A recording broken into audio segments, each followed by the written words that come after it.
السلام عليكم ورحمة الله وبركاته يا فندم. احنا جايين النهارده نجرب حاجة كان نفسي اجربها بقالي كتير بصراحة في مصر، يعني كنت بدور عليها، اللي هي الشباتي.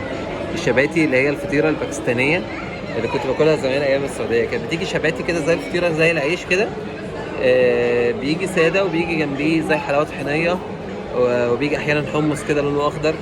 فاحنا المهم لقينا مطعم هنا في سيتي ستارز بيعمل الشباتي ده. بس مش هنقول اسمه مش هنقول دلوقتي. اسمه. يعني لو طلع حلو هنقول اسمه، لو طلع اي كلام وهو اللي هيحدد. انا اصلا ما اعرفوش، يعني ما اعرفش يعني ايه وانت شباتي برضه اصلا. تقولي حلو ولا مش حلو؟ انا هقول حلو بس انا مش بإيه هكون عامة؟ عارفه الاصلي طعمه ايه.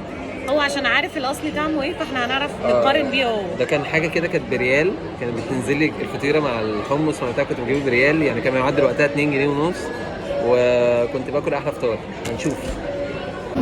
هو ده الشباتي، المفروض ان هو بميكس جبن. طبعا هو جاي رول، هو بيجي على بعضه، بس هو هنا عاملينه بشياكه يعني، وبيجي ساده. ده بس انا جايبه ميكس جبن. هجربه. حلو على العموم، حلو قوي.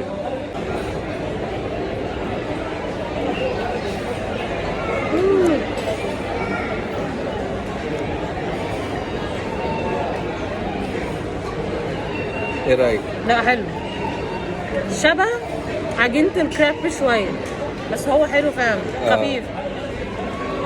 نحبس بكرك بقى. الشغل بقى ده، الشغل ده بعد ما نخلص خالص بقى المفروض يعني.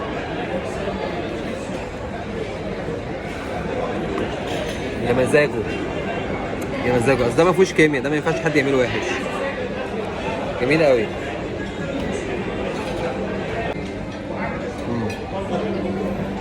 نقول لهم اسم المطعم. سؤال، هو زي بتاع السعودية؟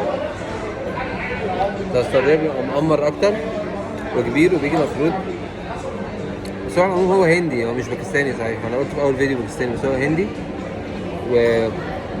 وبيجي بقى إيه يعني، مش معمول له برزنتيشن حلو كده، هو بيجي أو أقل من كده بكتير يعني.